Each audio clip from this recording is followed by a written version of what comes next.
Mr.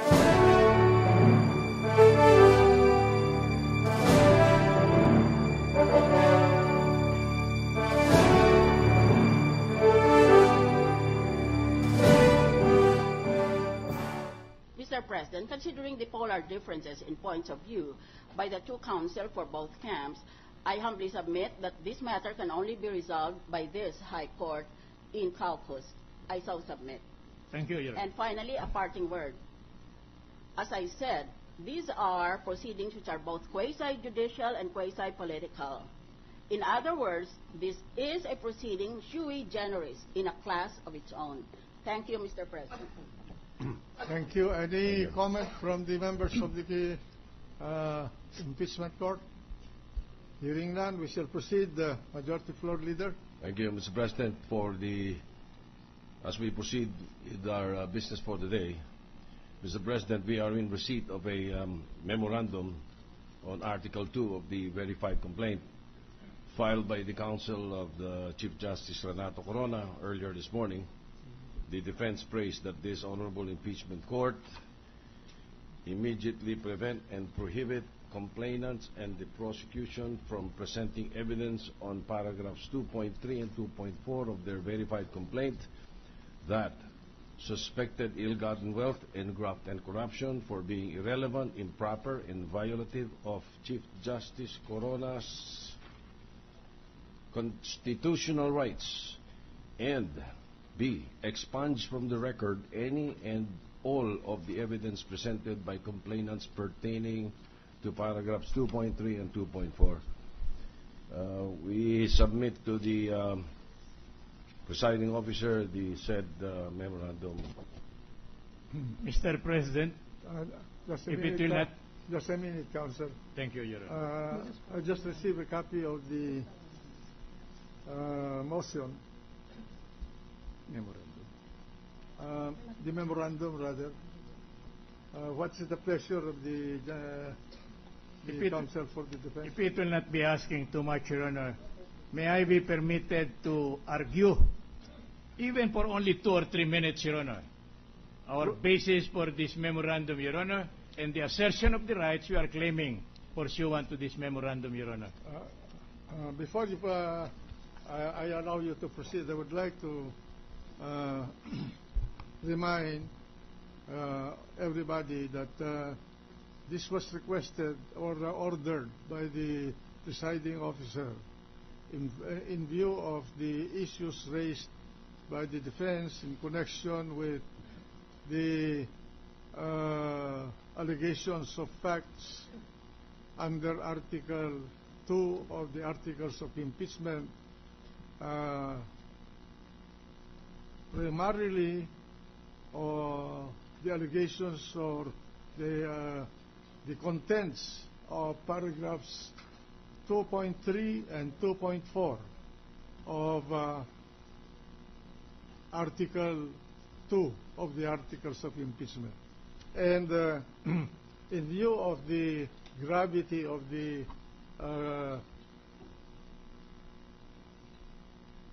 argument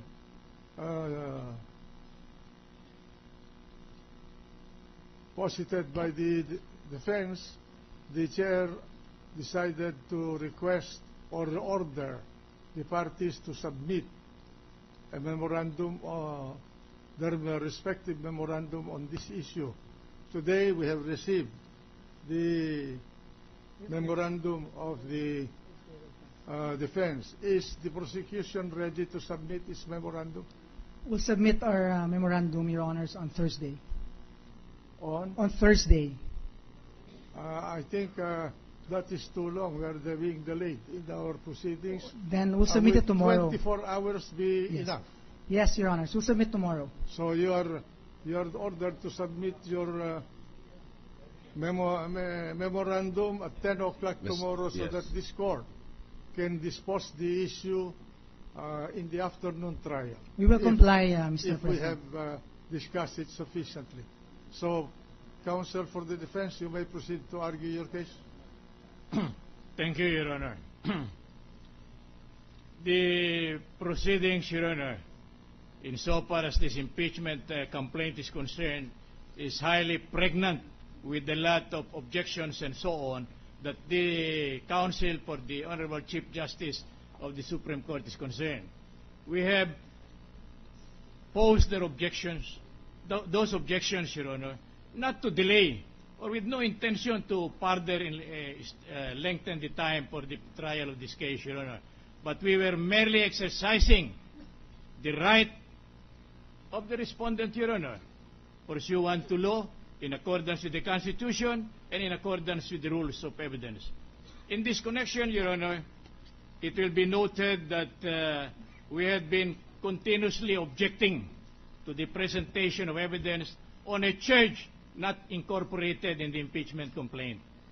However, we were met with the suggestion that you just make a continuing objection to the offer of that kind of evidence, Your Honor. We are sorry to state, Your Honor, that it is rather discomforting on our part, for the simple reason that the rules of evidence specifically provides that when it becomes reasonably apparent in the course of the examination of a witness that the questions being propounded are of the same class to those which objection had been made, whether such objection was sustained or overruled, it shall not be necessary to repeat the objection, it being sufficient for the adverse party to record his continuing objection. I would like to believe, Your Honor, and if there are jurisprudence to the effect, that this particular rule of evidence applies only to testimonial evidence and not to documentary evidence. The reason being that insofar as testimonial evidence is concerned, the moment the witness is called on the stand, the offer starts, Your Honor. So the objection can be raised anytime, the moment the witness is on the stand.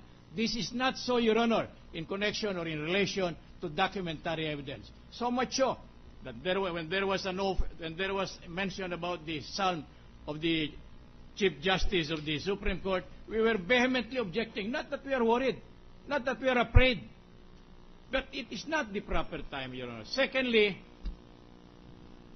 ang sabi po nila itong bista nito hindi bista ng mga abogado Nanonood dito ang pangkaraniwang tao. Pagkatapos po na mamarkahan yung sal na yan, meron na pong press conference dyan sa labas. Nakita na ninyo? Etong ebidensya. May I ask, Your Honor, are they considered evidence in this case? My answer is definitely no. Because the stage of offering documentary exhibits are the following. First, there must be identification. Second, there must be marking. And third, there must be a formal offer. Now, everybody will agree with me that there is no offer yet. How can this be considered evidence? But they are saying, itong evidence yan, maraming property and so forth, guilty and so on. That is not true, Your Honor. That is a falsification of facts and jurisprudence on the point, Your Honor. Because they may not be able to offer this anymore. And the offer, Your Honor, it may be rejected or overruled. In which case, they will not be considered evidence because the rule of procedure states the court shall not consider any evidence not formally offered. And the formal offer entitles the opposite party to object to the admission thereof. There being no formal offer, there being no order of admission, they are not considered evidence. And yet, pinagpipiestahan na po kami sa labas marami palang property ang kliyente ninyo, ganito. That is not true, Your Honor. Wala pa pong ebidensya, wala pang offer. Now, since our objection is directed toward testimonial evidence, Your Honor, may I be permitted to read the section 38 of the same rule. The ruling of the court must be given immediately after the objection is made unless the court desires to take a reasonable time to inform himself on the question presented. But the ruling shall always be made during the trial and at such a time as it will give the party against whom it is made an opportunity to meet the situation. That's why, Your Honor, we were not satisfied by an entry in the record, Your Honor, stating that there is a continuing objection. Because that does not hold water in so far as testimonial evidence is concerned. Now, how about documentary evidence is concerned? Are you asking for a reconsideration of the ruling of this chair? Precisely, Your Honor. We wanted a clear delineation of the authority of this Honorable Impeachment Court, Your Honor, on the issue of whether this evidence being now presented, Your Honor, violates the rule on admissibility of evidence enshrined under rule of evidence. Now, it may be asked, but you are referring to the rules of court. Yes, Because there is no rule of evidence. Even I have examined, Your Honor, allow me to state this for the record. I have examined many a times the rules on impeachment of this honorable court. I see nothing about the nature of the evidence that could be presented and anything relative to the evidence, Your Honor. So what happened? That provision in the rules, that the provision of the rules of court shall be suppletory, finds no applicability. It is a misnomer. Because ang aming pong pagkaunawa yung supplementary, merong main. At ito po, sinusupplement lamang. Hindi po eh. Wala po namang rule of admissibility na sinasabi sa rules of procedure. Now, secondly, if it is true that there is rule of evidence in connection with this, permit me or pardon me to state, Your Honor, that this is in contravention of our constitutional rule, of our constitutional provision on the rules of court. Because it is stated in there that these rules of procedure are promulgated by the Honorable Supreme Court pursuant to its rule-making power, and this shall govern any and all proceedings, whether criminal, civil, or otherwise, except in cases of land registration, cadastral cases, but not also in cases of election cases, Your Honor. In But, other cases... Counsel, yes, Your Honor. isn't it that under Article 11, Section 3.8, Congress was mandated by the sovereign people to adopt its own rules on impeachment to effectively Carry. enforce or implement the provisions of Section 3. I fully agree, Your Honor, with the observation of the Honorable Presiding Justice. I am not questioning, Your Honor, the authority of this court to promulgate rules and regulation concerning impeachment proceedings. What I'm placing on record is there is no such rule insofar as admissibility of evidence. Isn't it also a matter of fact that the rules of court itself, if it is Section 4 of Rule 1, Yes, Your Honor. general provision, accepted certain proceedings and others proceedings not herein provided for. An impeachment trial is not provided for with rules under the provisions of the rules of court. Is it not correct that Yes, Your this Honor. section exists? Yes, Your Honor. I fully subscribe, and I am in full conformity with the observation of the Honorable Presiding Justice, Your Honor.